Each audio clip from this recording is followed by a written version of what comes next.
dalam segala kerendahan hati ya Tuhan. Kami berdasar diri kami di hadapan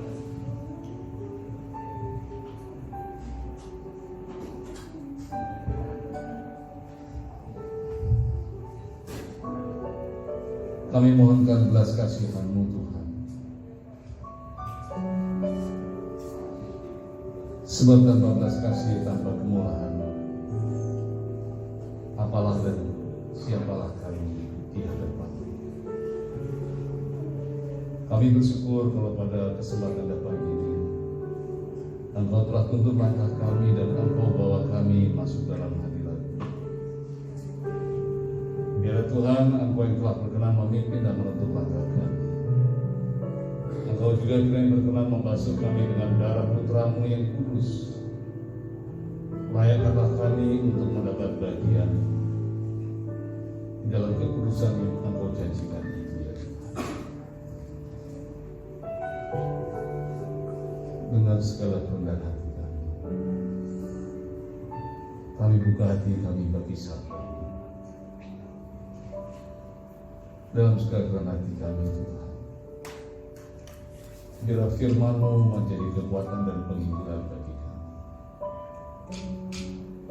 Berfirmanlah bagi kami ya Tuhan. Urapi dan berkatilah firman-Mu.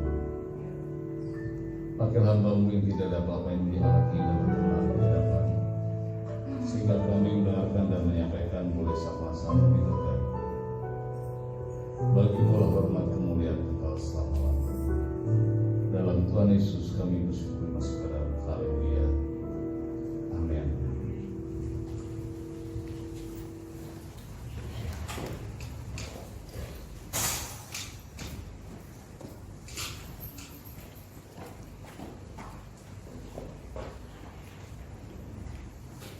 Puji Tuhan, Bapak Ibu yang kasih dalam Tuhan. Kalau kita sampai pada bulan Oktober, dimulai dari bulan Maret, menghadapi masa-masa yang sulit, masa-masa bukan hanya kita saja yang merasakan, tapi seluruh penjuru bumi merasakannya. Lebih dari semua itu saya bersyukur kepada Tuhan, karena dibalik semua yang sedang terjadi pada saat ini adalah baik untuk kita.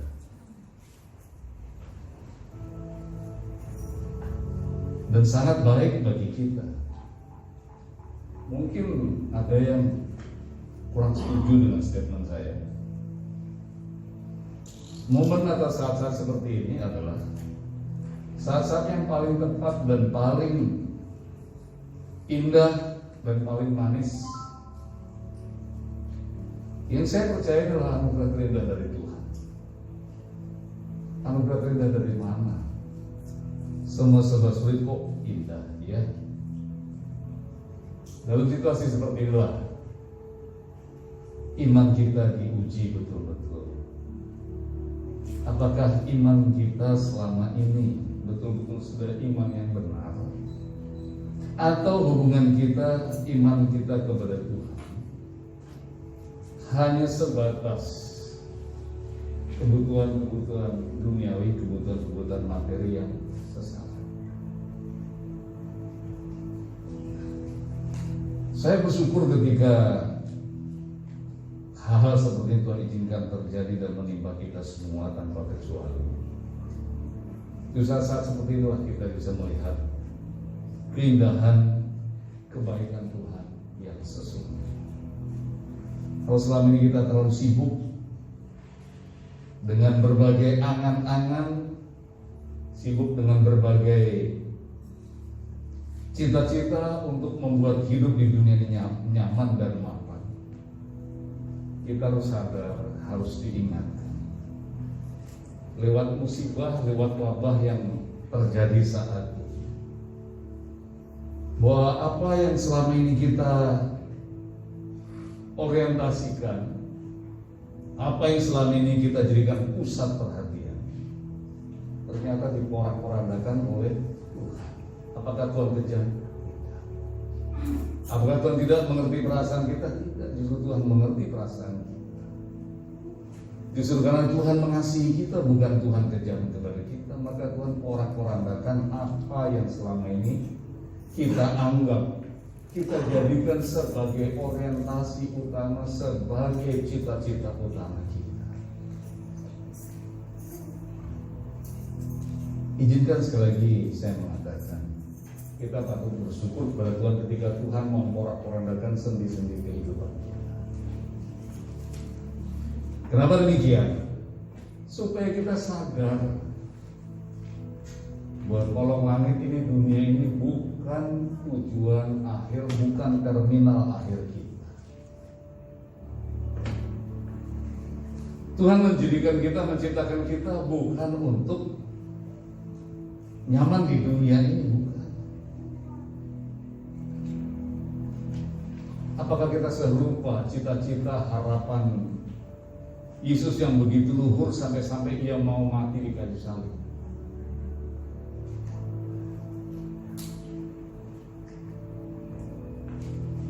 Sekali lagi renungkanlah, apakah kita ini sudah lupa, sudah abai atas apa yang menjadi cita-cita Tuhan Yesus terpaku di kayu salib?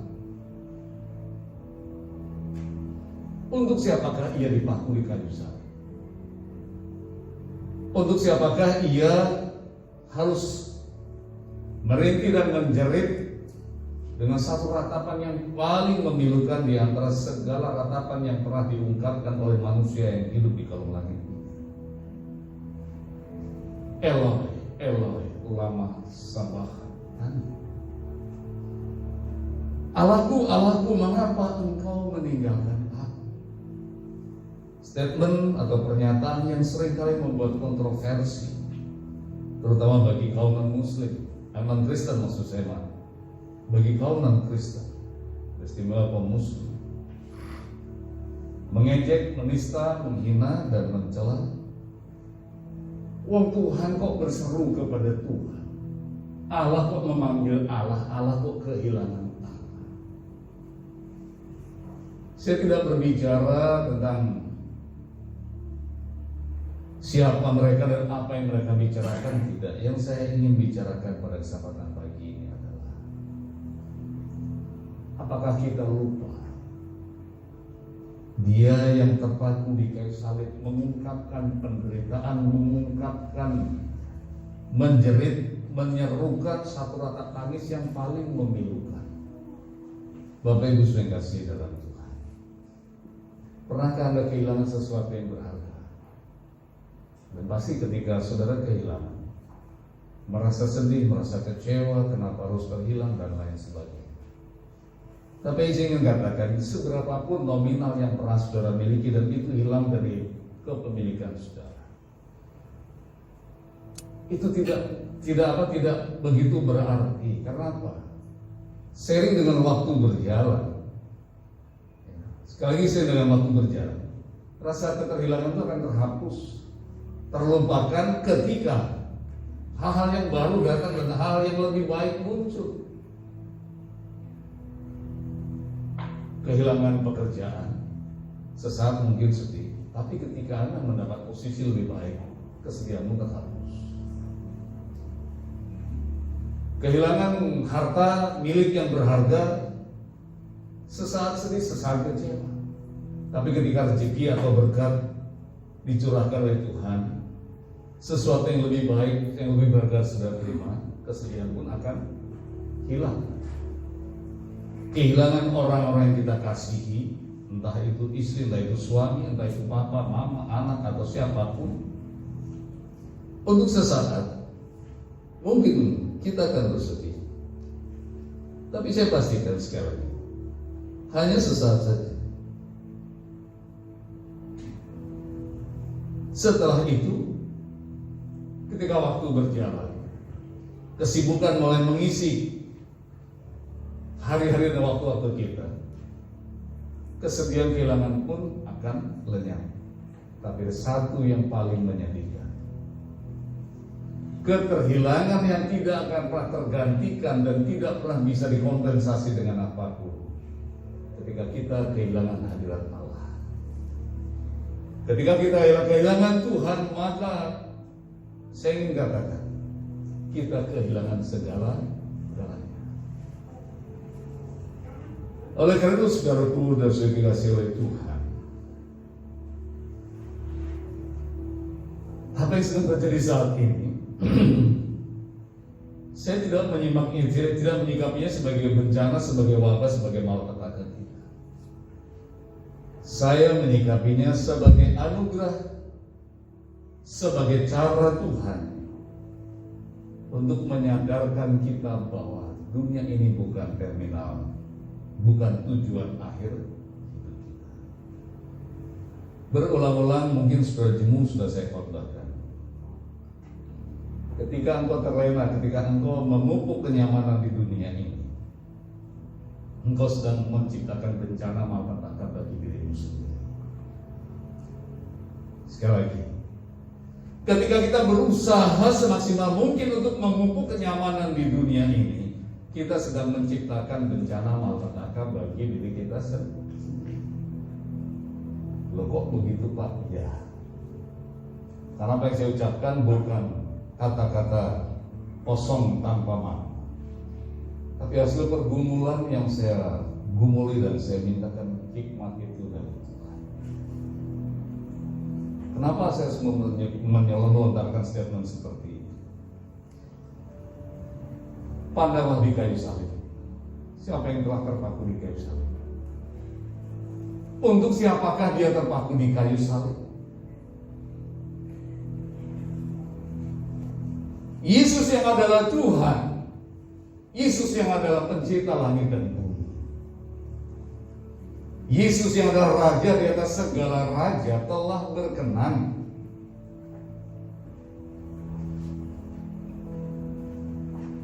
menanggalkan segala kemuliaannya, meninggalkan semua keagungan dan kebesarannya di surga. Fakta membuktikan di surga Yesus diagungkan, Yesus dimuliakan, Yesus disembah. Tidak ada satu makhluk pun yang berani memandang wajah Yesus di surga. Ia tinggalkan semua itu, ia lepaskan semua atribut yang penuh dengan kemuliaan. Dan ia rela memilih menjadi serupa dengan manusia, serupa dengan orang berdosa yang walaupun tidak berdosa, ia rela dijadikan dosa oleh karena kita. Ia turun ke dalam dunia ini menjadi serupa dengan kita hanya untuk satu tujuan,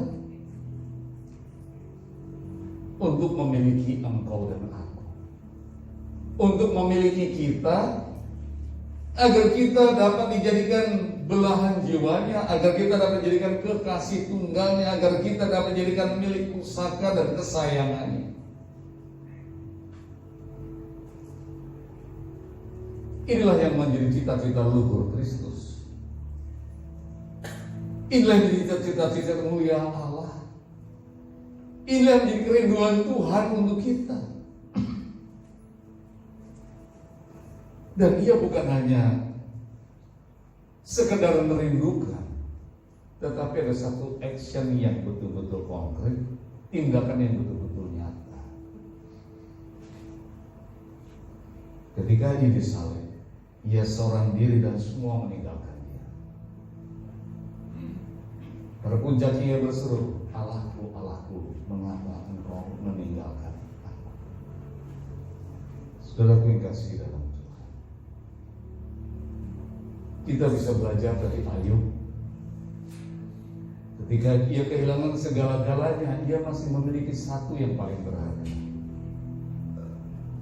Siapa istrinya? Bukan. Istrinya justru mengkhianati Ayub dengan mengatakan, Bung atau Brur atau Mas atau Bang atau apapun istilahnya, kutuki saja Tuhan Allahmu, kemudian matilah engkau, bebas dari penderitaan. Apa kata Ayub? Dengan telanjang aku datang ke dalam dunia, telanjang pula aku akan pulang. Dia berkuasa untuk memberi, dia juga berkuasa untuk mengambil. Dalam perintahan kesusahannya, Ayub tidak kehilangan Tuhan karena ia tahu persis kehilangan Tuhan berarti bencana yang paling tragis, bencana yang paling fatal, bencana yang paling mengerikan.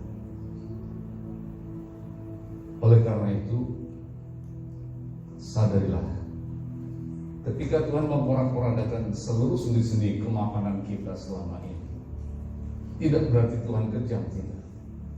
Justru Tuhan mengasihi kita.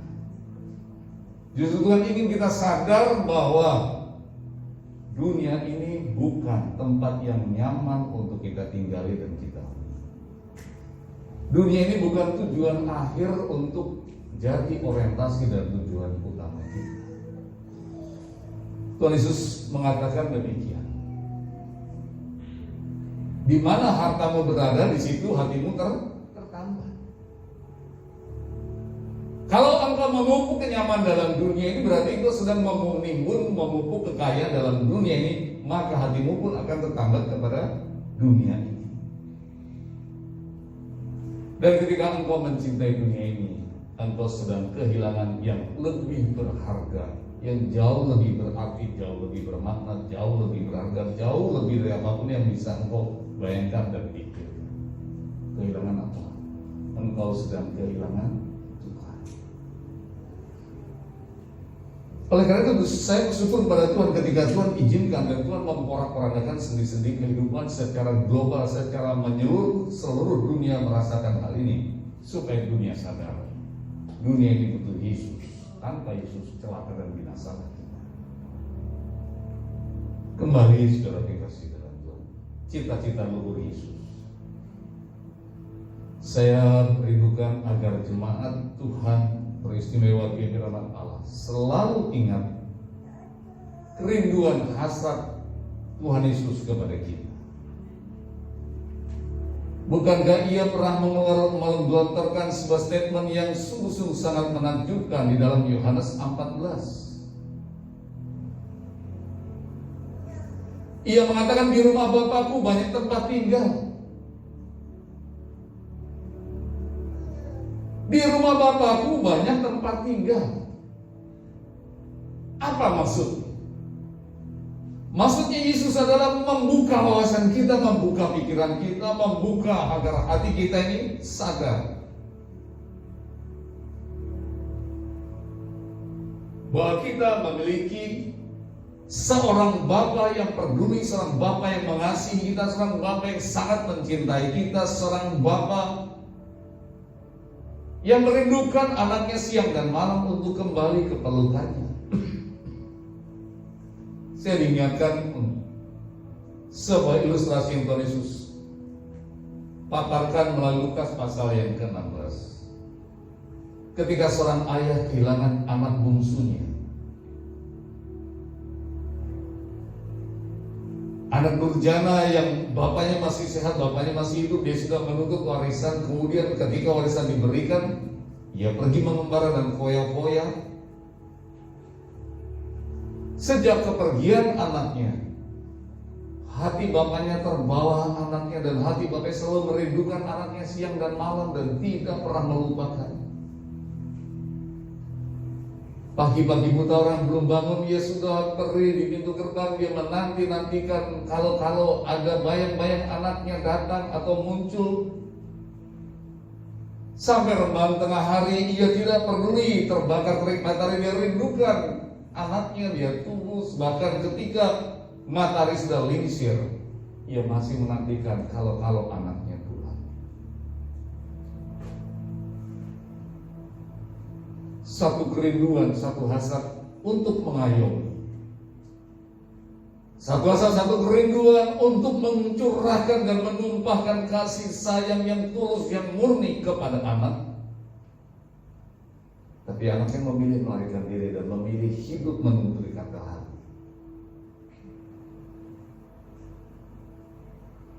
Di rumah Bapakku banyak tempat tinggal. Itulah kata Yesus. Kenapa dia katakan ini? Ia ingin agar kita sadar bahwa ada satu pribadi yang sangat merindukan kita. Ada satu oknum, ada satu individu yang siang, malam, pagi, sore tidak pernah lelah mengasihi kita dengan kasih yang sejati. Mengasihi kita dengan kasih yang benar-benar tulus, tanpa mengharapkan apapun, hanya satu yang ada di isi hati dan pikiran Bapa yang mengasihi kita. Ia ingin anaknya pulang. Apa yang kita lakukan? Kita sibuk membangun karir. Tidak salah. Kita sibuk memupuk agar usaha kita sukses. Tidak salah. Kita sibuk berprestasi agar dipandang oleh orang lain. Ya, saya katakan tidak salah. Tapi saya ingin juga katakan bahwa itu tidak benar. Tidak salah atau tidak benar? Iya, tidak salah. Tapi juga tidak benar. Kenapa? Karena kita sudah mengabaikan satu pribadi yang mengasihi kita. Di rumah Bapakku banyak tempat tinggal, jika tidak demikian tentu aku mengatakannya kepadamu. Lewat kata-kata ini Tuhan Yesus ingin mengingatkan kepada kita. Bapa sudah menyediakan sebuah tempat, sebuah zona, sebuah kenyamanan, sebuah kemapanan, sebuah kenyamanan yang kekal, yang abadi, yang tidak fluktuatif, yang tidak unstable, yang bukan bisa diombang-ambingkan, tetapi yang permanen. Jika tidak, tentu aku mengatakannya kepadamu. Inilah yang menjadi hasrat dan kerinduan Tuhan bagi kita. Bapak Ibu sudah berkasih dalam Tuhan. Biarlah lewat pandemi yang sedang terjadi selama ini, apalagi sekarang di Bekasi sedang dikeluarkan kebijakan oleh pemerintah demi melindungi masyarakatnya. Cukup bijak kebijakan pemerintah demi keselamatan kita semua secara fisik, demi kesehatan kita secara fisik. Wali kota mengeluarkan kebijakan, kegiatan dibatasi, kegiatan perekonomian dan lain sebagainya dibatasi mulai jam 6 sampai jam 6 sore. Tidak boleh warung, tidak boleh Indomaret, tidak boleh Alfa, tidak boleh ada kegiatan-kegiatan di atas jam 6 sore. Tujuannya apa? Supaya kita selamat dari wabah, dari pandemi yang sedang ditakuti saat ini. Tapi saat ini saya ingin katakan ada satu pribadi yang lebih mengasihimu, lebih peduli kepada engkau, dan lebih memiliki concern yang lebih tinggi, memiliki kebudayaan yang lebih luar biasa kepada kita semua. Dialah Yesus. Dan cita-cita luhurnya adalah Ia ingin agar kita ada bersama-sama dengan Dia untuk selama-lamanya. Jangan sampai ini gagal jadi orientasi kita.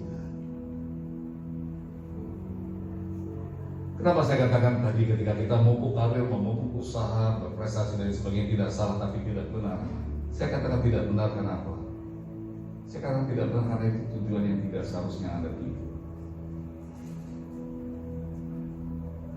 Tujuan kita yang terutama harusnya, kalau kita sungguh-sungguh mengasihi Yesus, adakah hatimu merindukan untuk berada dekat dengan Dia untuk selama-lamanya?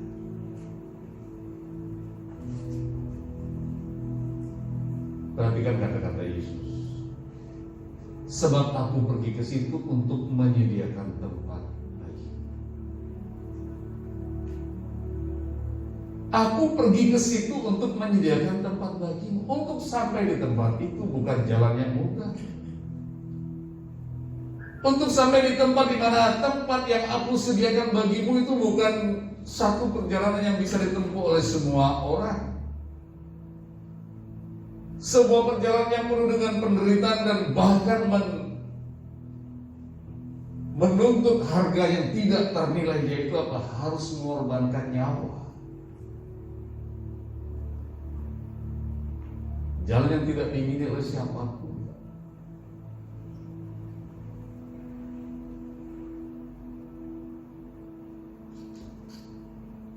Yesus mengatakan, sebab aku pergi ke situ menyediakan tempat bagimu. Kata-kata yang diucapkan oleh Tuhan Yesus pada malam perpisahan ketika ia bersama-sama dengan murid-muridnya, usai membasuh kaki murid-muridnya di ruang atas di Yerusalem. Muridnya tidak tahu dan muridnya tidak sadar apa yang akan terjadi dan apa yang akan menimpa Yesus. Sama seperti kita saat ini. Kita tidak tahu apa yang akan terjadi hari esok. Kita tidak tahu apa yang akan terjadi 1 minggu ke depan. Kita tidak tahu apa yang akan terjadi 1 bulan ke depan, 1 tahun ke depan, berapa lama kemudian kita tidak tahu. Jangankan besok, jangankan lusa. 1 detik setelah ini pun kita tidak tahu apa yang akan terjadi atas kita. Karena itu lewat kata-kata Tuhan Yesus ini kita disadarkan, diingatkan. Yang pertama adalah kita memiliki empati kepada Tuhan Yesus. Memiliki perasaan yang dirasakan oleh Yesus, memiliki hati yang dimiliki oleh Yesus, memiliki pikiran yang dipikirkan oleh Yesus. Kalau engkau sungguh-sungguh mengasihi Yesus, maka engkau pun juga akan memiliki hati Yesus. Ketika Ia sudah mengasihimu, maka sudahkah engkau mengasihi Dia? Ketika engkau katakan engkau mengasihi Dia, dengan bukti apakah engkau mengasihi Dia? Dan bukti yang paling bisa dijadikan barometer sederhana adalah sejauh manakah hasrat hatimu memiliki Dia, sejauh manakah, sebesar apakah hasrat hatimu untuk berada dekat dengannya. Seberapa besarkah dominasinya dalam pikiranmu, dalam hatimu, dalam segala selakumu, dalam segala jalanmu. Kalau engkau sungguh-sungguh mengasihi Yesus, maka Yesus akan mendominasi seluruh hidupmu. Sebab Ia pun telah melakukan hal yang sama, bahkan jauh lebih dari apa yang bisa kita lakukan. Ketika Ia mengatakan, sebab aku pergi ke situ untuk menyediakan tempat bagi. Ia sebenarnya memberikan sebuah bahasa isyarat. Secara implisit Ia mengutarakan satu maksud, satu tujuan. Secara tersirat Ia ingin mengatakan bahwa aku akan menempuh jalan yang menyakitkan, jalan yang penuh dengan penderitaan demi mengasihimu, demi memberikan kasihku kepadamu, demi menyelamatkan engkau dari kebinasaan yang kekal. Maka aku rela berapapun penderitaan yang harus aku tanggung demi keselamatanmu, demi kebahagiaanmu, dan demi masa depanmu.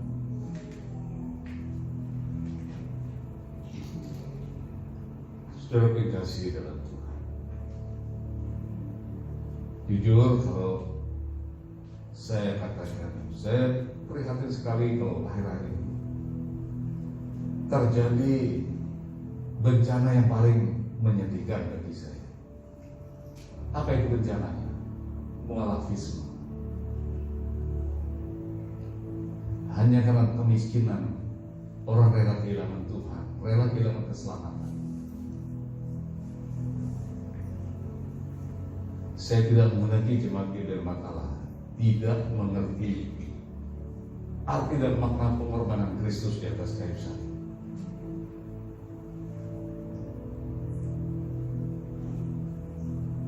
Belajarlah dari anak yang terhilang. Ketika ia meninggalkan rumah paparnya, ketika ia mengembara, akhirnya apa? Ia terlunta-lunta. Akhirnya menderita sengsara, melarat dan tidak punya apa-apa. Bahkan makan ampas, makanan babi pun tidak diizinkan oleh majikan. Menggambarkan, mengilustrasikan kehidupan kita selama kita di kolong langit ini.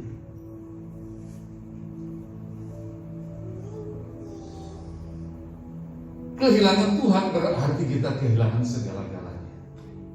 Kehilangan Tuhan berarti kita dijatuh di tangan setan, jatuh di tangan iblis, dan engkau akan dijamin menderita sengsara sampai selama-lamanya di dunia maupun di akhirat. Kebetulan di pinggir kali dekat rumah, hampir setiap hari pagi, sore, siang, malam orang mancing ikan.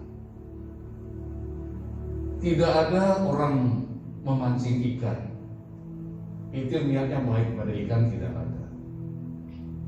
Ikan itu dipancing tujuannya hanya untuk apa? Hanya untuk digoreng, hanya untuk dikonsumsi. Dengan umpan yang tidak berarti ikan ditipu, diperdaya, dan ketika terperdaya, ikan tadi ditarik dari habitatnya, kemudian pindah habitatnya dari sungai mana ia itu pindah ke penggorengan, tamat riwayatnya. Demikian pula manusia yang tertipu dan terperangkap oleh tipu muslihat setan, dia akan binasa untuk selama-lamanya. Oleh karena itu Yesus mengatakan, dan apabila aku telah pergi ke situ, Yohanes 14 ayat yang ketiga, dan telah menjadikan tempat bagimu, aku akan datang kembali membawa kamu ke tempat. Dan apabila aku telah pergi ke situ dan telah menyediakan tempat bagimu, aku akan datang kembali dan membawa kamu ke tempat. Jujur saudara kekasih dalam Tuhan, adakah tokoh agamawi, adakah nabi, adakah rasul yang pernah punya statement, punya pemberitahuan, punya perkataan seperti Yesus katakan, bahwa dia akan pergi meninggalkan kita untuk menjadikan tempat bagi kita, kemudian tidak akan kembali dan membawa kita. Belum pernah ada seorang pun, sekali belum pernah seorang pun, dan tidak akan pernah ada, dan yang bisa melakukan itu hanya Yesus. Kata-kata ini Yesus katakan bersama-sama dengan murid-muridnya ketika mereka semua dalam keadaan mapan, dalam keadaan sukacita, dalam keadaan berbahagia. Karena apa? Karena selama ini mereka kehilangan pengharapan, dan ketika mereka bersama-sama dengan Yesus, mereka menemukan arti dan pengharapan yang sesungguhnya. Betapa tidak ketika murid-murid Yesus ada bersama-sama dengan Yesus, Israel, Yerusalem dikuasai oleh penjajah Romawi yang kejam, yang sadis dan tidak berbelas kasihan. Sementara itu hidup mereka juga sengsara dan penuh dengan penderitaan, perekonomian mereka juga sulit. Tetapi ketika Yesus hadir dalam kehidupan mereka mulai berubah. Simon Petrus yang semula nelayan miskin, ketika berjumpa dengan Yesus, ia tinggalkan perahunya dan mengikut Yesus. Tentu pasti ada sesuatu yang berharga dalam Yesus. Pasti ada sesuatu yang mengubah hidupnya. Kalau tidak, Petrus tidak akan meninggalkan perahunya dan tidak akan pernah meninggalkan Yesus. Kalau saja Yesus tidak memiliki sesuatu yang berharga, maka Petrus tidak akan meninggalkan perahunya. Matius, pemungut cukai, orang Lewi, ketika berjumpa dengan Yesus, dia tinggalkan profesinya dan ia ikut Yesus. Pemungut cukai ada jabatan yang tinggi, jabatan yang terhormat. Pemungut cukai ada jabatan yang nyaman. Karena apa? Istilah sekarang ada tempat basah. Kenapa Matius tinggalkan? Pasti ada sesuatu yang berharga dalam diri Yesus.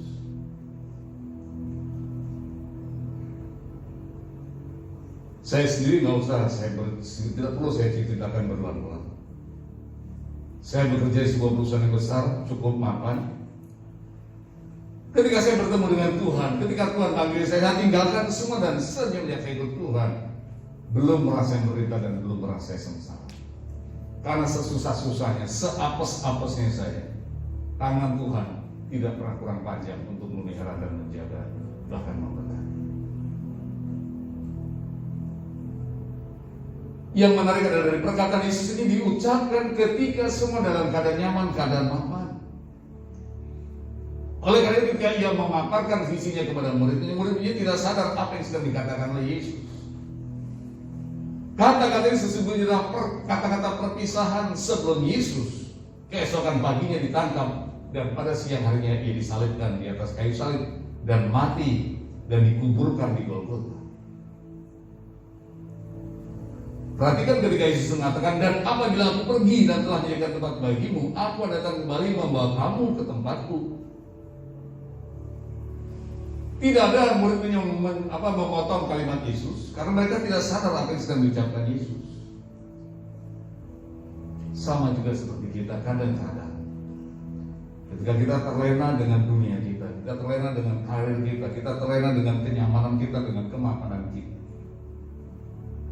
Kita abai terhadap kerinduan Tuhan, kita abai terhadap hasrat Tuhan, kita tidak peduli dengan apa yang menjadi kata-kata Yesus. Baru ketika bencana malapetaka menimpa, kita mulai sadar dan kita mulai pontang-panting mencari Tuhan. Alangkah bahagianya, alangkah indahnya. Kalau belum sampai bencana menimpa, sebelum malapetaka datang, sebelum kesusahan menghampiri kita, kita sudah terbiasa untuk intim dan akrab dengan Tuhan. Karena itu sekali lagi, lewat pagi ini saya rindu untuk membangun empati saudara terhadap Tuhan. Mari kita sama membangun empati kepada Tuhan, membangun keintiman dengan Tuhan, membangun perasaan yang dirasakan Tuhan dan kita bisa merasakannya. Apa yang dirasakan Tuhan? Yang dirasakan Tuhan adalah Ia ingin memilikimu, Ia ingin mengasihimu, Ia ingin mencintaimu, Ia ingin membawamu ke tempat yang dirindukannya, ke tempat yang sudah disediakan, yang ditata sedemikian rupa.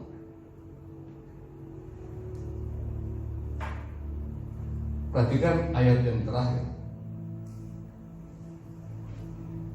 dari ayat yang ketiga. Supaya di tempat mana aku berada, kamu pun berada. Apa yang Yesus inginkan adalah menyatu manunggal dengan kita dalam keabadian. Tempat yang Yesus janjikan itu bukan sembarang tempat. Tempat yang Yesus perbincangkan ini bukan, sekali lagi, bukan sembarang tempat dan juga bukan tempat murahan. Tapi tempat yang sangat istimewa. Yang tidak akan bisa dihampiri siapapun kalau bukan pemiliknya yang membawanya ke tempat itu. Ke sebuah istana yang tidak akan pernah layu dan tidak akan pernah pudar. Ke sebuah istana yang di dalamnya nyaman, di dalamnya penuh dengan damai sejahtera, penuh dengan kebahagiaan, penuh dengan kedamaian, penuh dengan ketentraman, penuh dengan kasih. Di dalamnya tidak ada pengkhianatan, di dalamnya tidak tipu muslihat. Di dalamnya tidak satu pribadimu yang dilukai, disakiti, dikecewakan. Tempat itu adalah tempat yang sangat istimewa, yang hanya dihuni, yang hanya ditempati oleh para kudus saja. Yang tidak kudus tidak akan mendapat bagian di tempat itu. Izinkan saya mengutip Mazmur pasal yang ke-15. Sebuah statement yang jujur. Daud mengatakan demikian. Mazmur 15. Mazmur Daud, Tuhan, siapakah yang boleh menumpang di kemah-Mu? Tuhan, siapakah yang boleh menumpang di kemah-Mu? Siapakah yang boleh diam di gunung-Mu yang kudus? Seorang yang menyadari arti hadirat Tuhan, seorang yang menyadari arti dan makna hadirat Tuhan akan merindukan hal ini, akan menjadikan hal ini sebagai hasrat dan kerinduannya siang dan malam. Tapi apa jawabannya? Jawabannya ternyata tidak mudah untuk mendapat bagian di tempat itu. Kenapa? Karena tabiat kita, karena habitat kita, karena sikap kita, karena kondisi kita tidak memungkinkan. Izinkan saya mau melanjutkan ayat yang kedua sampai dalam Mazmur 15 ayat yang kedua. Pertanyaan, Tuhan, siapakah yang boleh menumpang di kemah-Mu? Siapakah yang boleh diam di gunung yang kudus? Jawabannya adalah, yaitu Dia yang berlaku tidak bercela. Siapakah di antara kita yang tidak bercela? Siapakah di antara kita yang perilaku, tutur katanya, pikirannya, dan segala sesuatu yang tidak bercela? Tak seorang pun. Yang melakukan apa yang adil, yang mengatakan kebenaran dengan segenapnya. Siapakah di antara kita yang tidak pernah berbohong? Siapakah di antara kita yang tidak pernah berkhianat? Siapakah di antara kita yang tidak pernah berlaku curang kepada sesama? Tidak seorang pun. Ayat yang ketiga, yang boleh menumpang di rumah Tuhan, yang tidak menyebarkan fitnah dengan lidahnya, yang tidak berbuat jahat terhadap temannya, yang tidak menimbulkan celah kepada tetangganya, yang memandangi hina orang yang tersingkir tapi memuliakan yang takut akan Tuhan, yang berpegang pada sumpah walaupun rugi. yang tidak menjamin uang dengan makan riba, dan tidak menerima suap melawan orang yang tak bersalah.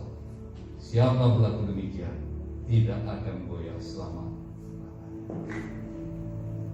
Kriteria-kriteria yang mustahil kita lakukan. Sebesar apapun kita pernah melakukannya, sekecil apapun kita pernah melakukannya. Sehingga mungkinkah kita mendapatkan bagian di tempat yang dijanjikan, tempat yang kudus yang dirindukan oleh Yesus? Mustahil bagi manusia, tapi tidak mustahil bagi Tuhan. Kalau mustahil bagi manusia, tidak mustahil bagi Allah. Artinya apa? Artinya ketika kita katakan tidak mungkin bagi Allah, mungkin. Artinya apa? Ketika Allah memungkinkannya, maka wajiblah kita menghargai, menghormati apa yang telah Allah lakukan, apa yang telah Tuhan lakukan dan kerjakan bagi kita.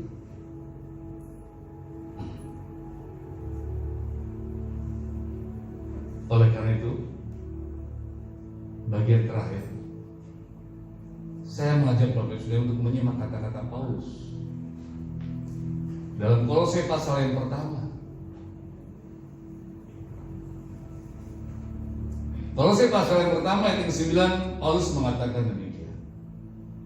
Sebab itu sejak waktu kami mendengarnya, kami tiada berhenti berdoa untuk kamu. Kami minta supaya kamu menerima segala hikmat dan pengertian yang benar untuk mengetahui kehendak Tuhan yang sempurna.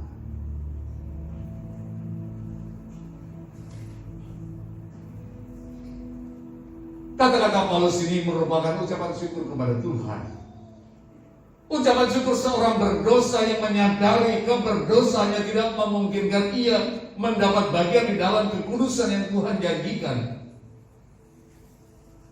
Ungkapan hati jujur seorang makhluk berdosa yang mengungkapkan rasa sukacita, yang mengungkapkan rasa bahagianya, yang mengungkapkan rasa terima kasih kepada Tuhan karena ia menyadari bahwasanya dengan kekuatannya, dengan kemampuannya, dengan kapasitas sebagai orang berdosa, ia tidak akan mungkin mendapat bagian di tempat kudus Tuhan. Tetapi oleh karena anugerah Tuhan, oleh pengorbanan Yesus di kayu salib, oleh karena darah Yesus yang tercurah di kayu salib, maka keberdosaannya dihapuskan oleh Tuhan. Keberdosaan manusia dihapuskan oleh Tuhan bukan oleh karena perbuatan baik, bukan oleh karena kesalehan atau budi pekertinya, tetapi keberdosaan yang dihapuskan oleh Tuhan karena kemurahan Tuhan. Kembali izinkan saya mengutip Mazmur pasal yang ke-32.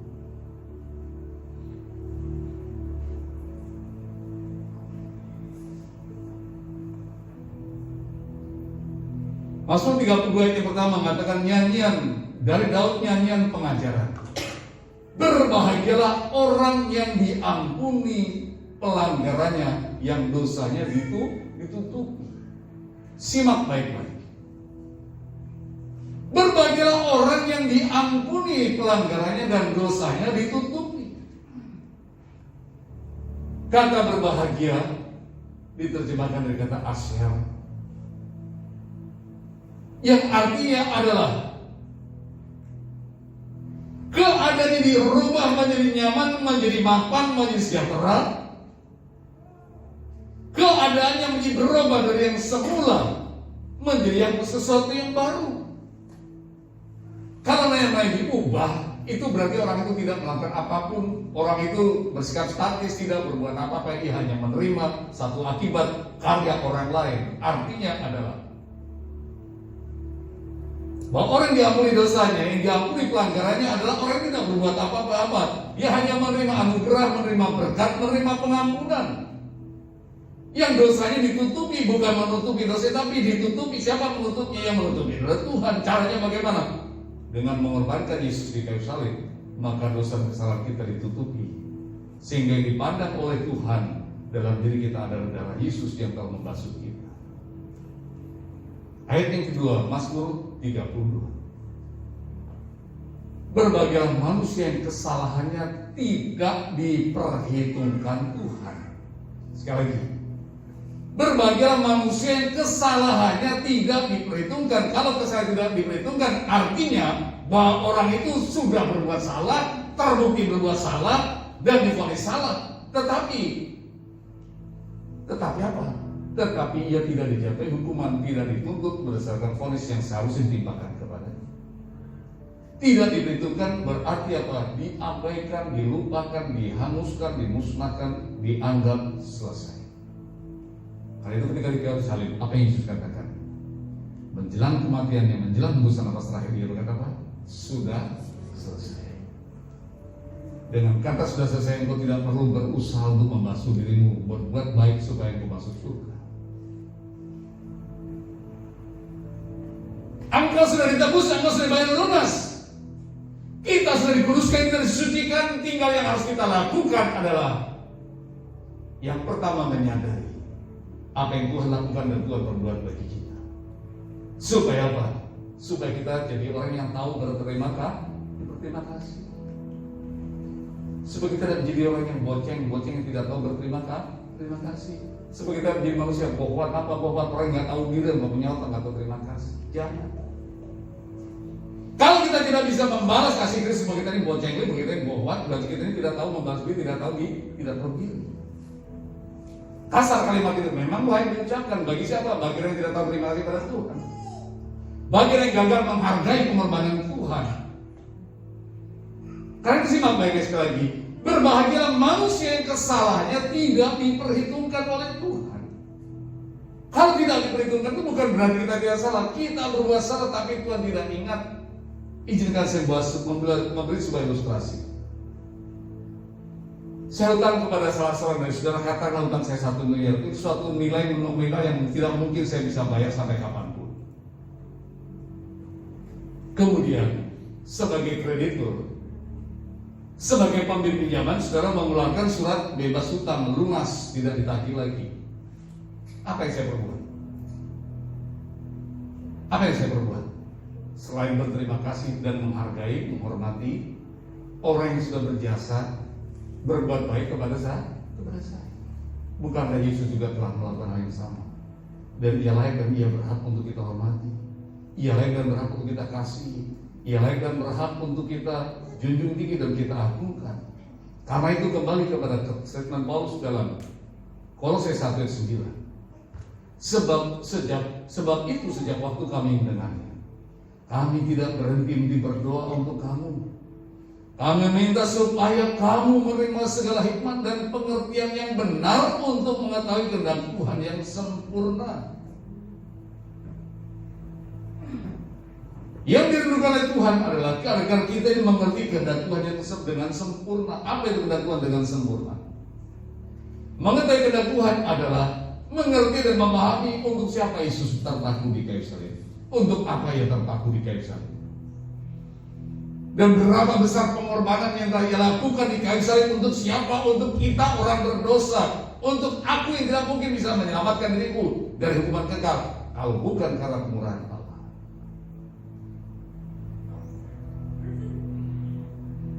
Ayat yang ke-10 Kolose 1.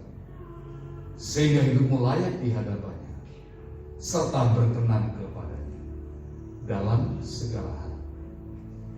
Ini harus menjadi orientasi dan tujuan akhir hidup kita. Apa yang harus kita lakukan? Menjadikan kita hidup layak di hadapannya, berkenan di hadapan Tuhan. Artinya apa?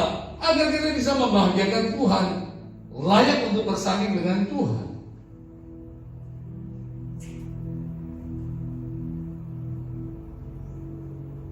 Ketika bicara tentang kelayakan, kita tahu standar-standar kelayakan yang dituntut. Apalagi yang menuntut adalah surga, yang menuntut adalah Tuhan. Standar kelayakan dituntut itu adalah kekudusan. Kekudusan yang tidak mungkin kita miliki, tidak mungkin kita produksi, telah Tuhan anugerahkan kepada kita lewat darah Yesus. Yang kemudian berkenan bagi usaha harus punya nilai yang lebih, nilai yang plus, nilai yang bisa membuat Tuhan senang, nilai yang bisa membuat Tuhan bahagia.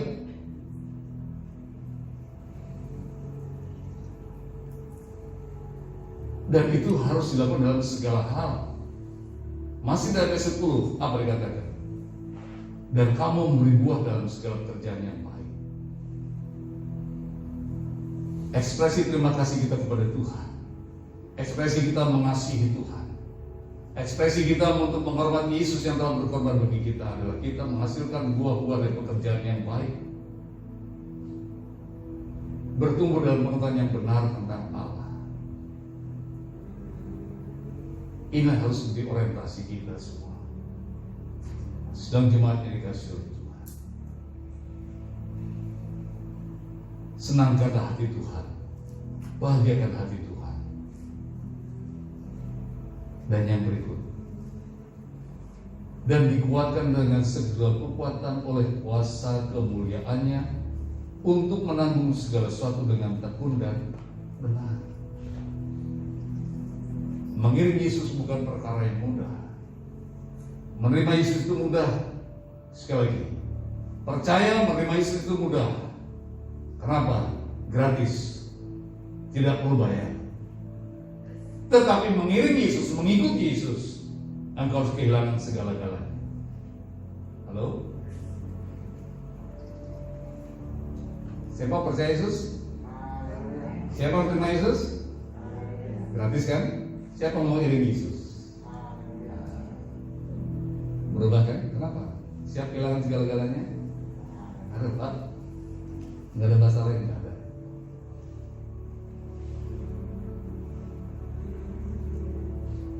Kalau nyanyi gua katanya, mengiringmu seumur hidupku, masuk dalam rencanamu Bapa. Masukin benar siapa?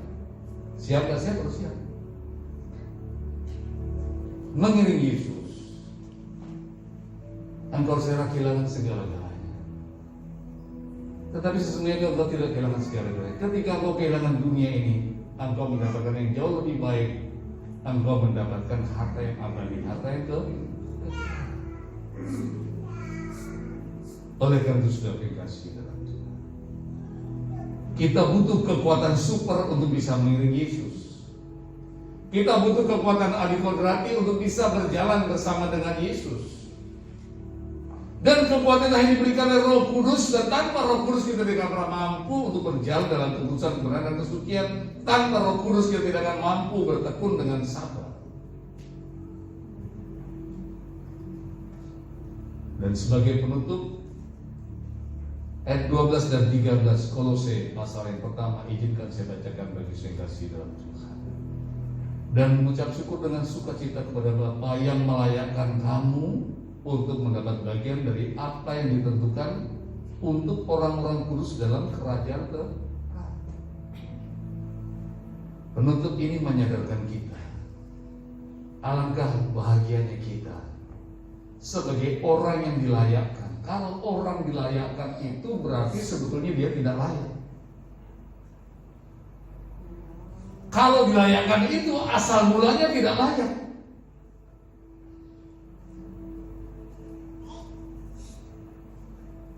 Dari yang semula tidak ada nilainya, tidak ada harganya, kemudian diolah, kemudian dijadikan sesuatu sedemikian rupa sehingga menjadi berharga. Itu melalui proses. Dilayakkan berarti ada satu proses. Prosesnya apa? Prosesnya kematian Yesus di kayu salib. Prosesnya bukan perjuanganku, bukan usahaku, bukan. Prosesnya apa? Dia berkorban untuk aku, dia tersalib untuk aku. Lantas apa yang aku perbuat? Yang aku perbuat hanyalah mengucap syukur. Yang aku perbuat hanya apa? Hidup menyenangkan hati.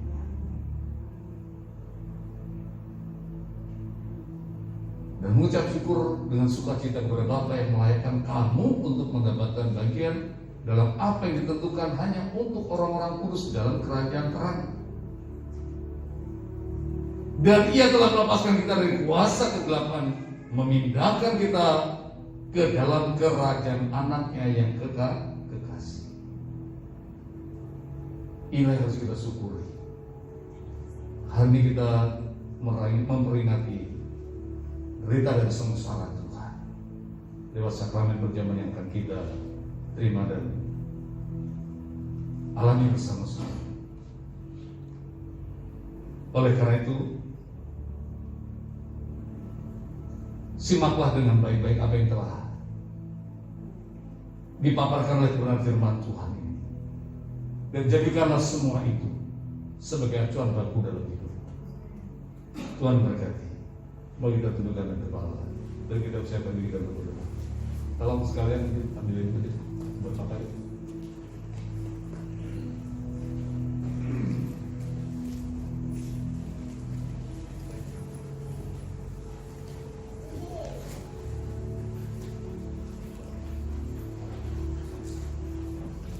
Kita bersyukur kepada Tuhan yang telah mengasihi kita dengan kasih yang kekal. Maka selagi sepantasnya lah kita membalas cinta kasih Tuhan dengan tindakan dan perbuatan yang seperti Tuhan inginkan untuk kita lakukan.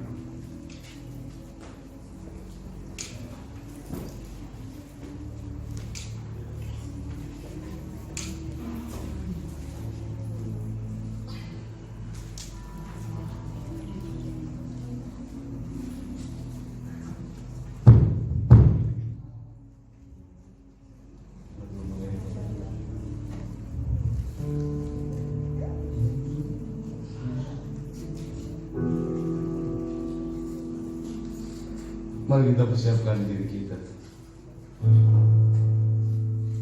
untuk memasuki sakramen perjamuan kudus.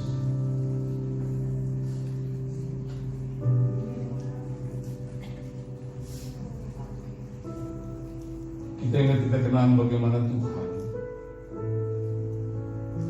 yang telah mengasihi kita. Ia telah mengorbankan segala-galanya bagi kita. Maka ia layak mendapat yang terbaik bagi kita.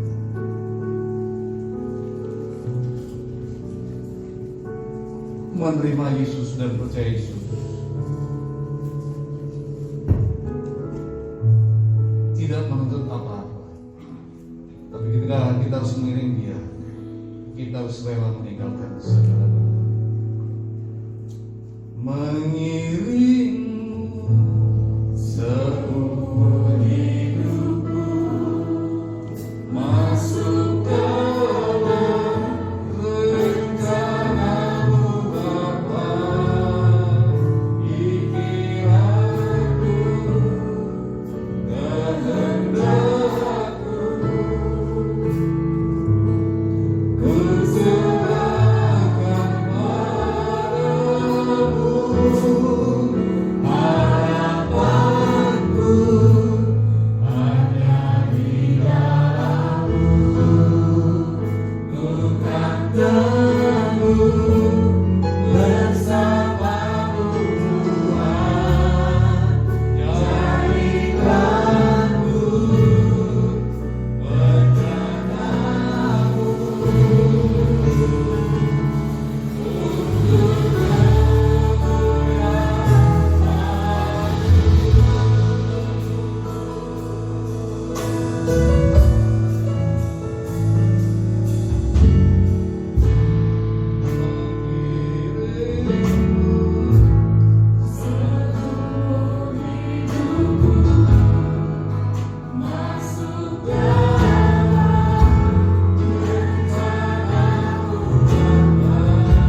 Engkau telah anugerahkan Yesus bagi kami orang berdosa. Tanpa Yesus Engkau korbankan bagi kami, niscaya kami binasa dan celaka untuk selama-lamanya. Namun oleh karena kasih-Mu yang tak terukur, Engkau telah korbankan dan persembahkan Yesus yang Engkau rela tersalib di kayu salib demi keselamatan kami. Tidak dapat membalas kebaikan dan anugerah-Mu yang tidak terukur itu. Hanya rasa syukur yang kami persembahkan kepada-Mu. Inilah kami yang berkenan hati di hadapan-Mu ya Tuhan. Ampun segala dosa dan kesalahan kami. Biar Roh Kudus pun tak menganugerahkan bagi kami agar kami dituntun, dibimbing, agar kami dapat mengerti apa yang menjadi kehendak-Mu, agar kami dapat berjalan dan melangkah di jalan-jalan yang Kau tetapkan bagi kami, agar kami Tuhan dapat mengasihi-Mu sebagaimana seharusnya dan sepantasnya. Sebab kasih-Mu tidak terukur, pengorbanan-Mu telah terbukti. Maka kami Tuhan sepantasnya untuk mengasihi-Mu lebih dari apa. Dunia ini bukanlah tempat yang Engkau inginkan untuk kami tinggal. Engkau telah menyediakan bagi kami tempat yang jauh lebih baik, bersama-Mu untuk selamanya dalam kemuliaan. Dan dia itu jadi orientasi dan tujuan utama hidup kami. Dalam nama-Mu Tuhan, hamba-Mu telah menyampaikan dalam segala keterbatasan. Roh Kudus, biar Engkau Maha Guru terus berbicara di hati dan jiwa kami masing-masing. Ya Roh kami Kau teguhkan dan Kau kuatkan, agar kami semakin setia kepada-Mu. Dalam nama Yesus kami bersyukur. Tuhan, di tangan kami ada roti dan cawan anggur. Kita bersama bangkit berdiri. Kami bersiapkan diri kami ya Tuhan untuk masuki sakramen perjamuan kudus.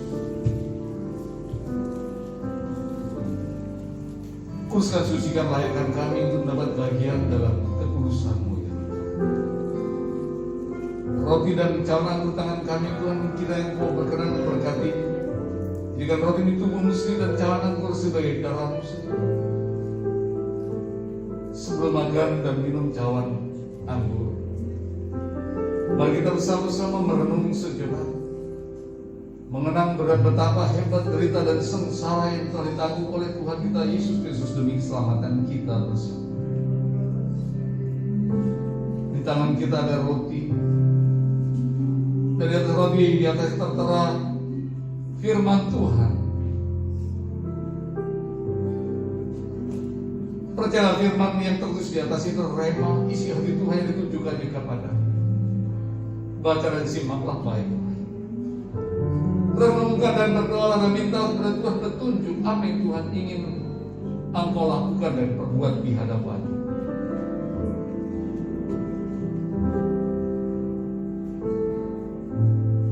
Sambil kita mengenang apa yang telah terjadi 2000 tahun yang lalu di Kekaisaran Claudius, yaitu ketika anak manusia ditangkap, ia diadili dengan pengadilan yang curang, ia menjadi korban fitnah, kemudian diseret, ia dibakukan di atas kayu salib, ia disesah sekujur tubuhnya penuh dengan luka yang mengantuk, ia dipaksa untuk memikul kayu kasar dan tersungkur berulang kali. Karena penderitaan yang tanggung begitu luar biasa mengerikan. Semua itu ia terima dan dia derita demi keselamatan-Mu dan demi keselamatan. Sebagaimana Yesus berkata kepada murid-murid-Nya pada malam sebelum diserahkan, boleh siapa tidak dapat bagian dalam tubuh dan darah yang tidak dapat bagian dalam kerajaan. Angkat roti dengan tangan kanan tinggi kepala dan kembali simak firman Tuhan yang saya bacakan bagi saudara. Sebab apa yang telah kutuliskan kepadamu telah kuterima dari Tuhan, yaitu bantuan Yesus pada malam waktu diserahkan. Ia mengambil roti, sesudah itu ia mengucap syukur atasnya. Ia memecah-mecahkannya dan berkata, inilah tubuhku yang diserahkan bagimu. Perbuatan ini diperingatan akan. Inilah tubuh Kristus yang dipecah-pecahkan untuk aku. Maka dengan iman dalam nama Tuhan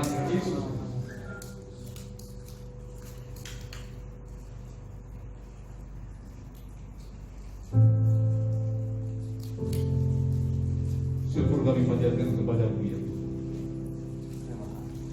yang telah merelakan tubuh-Mu dihancurkan, diremukkan demi keselamatan kami, agar kami dapat bagian dalam kemuliaan yang Engkau berikan. Sungguh kami telah membalas kebaikan-Mu Tuhan, agar jangan kabur dengan tangan kanan tinggi lewat depan. Kembali simak firman yang akan saya bacakan bagi saudara.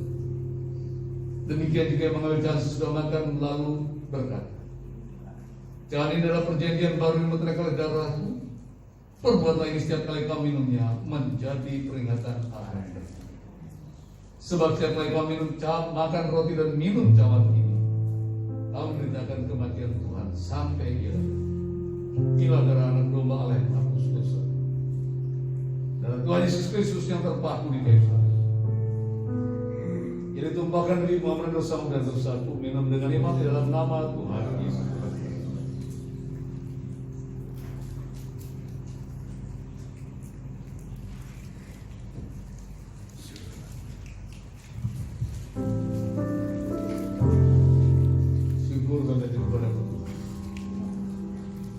Kami tak dapat membalas kebaikan dan kemurahan.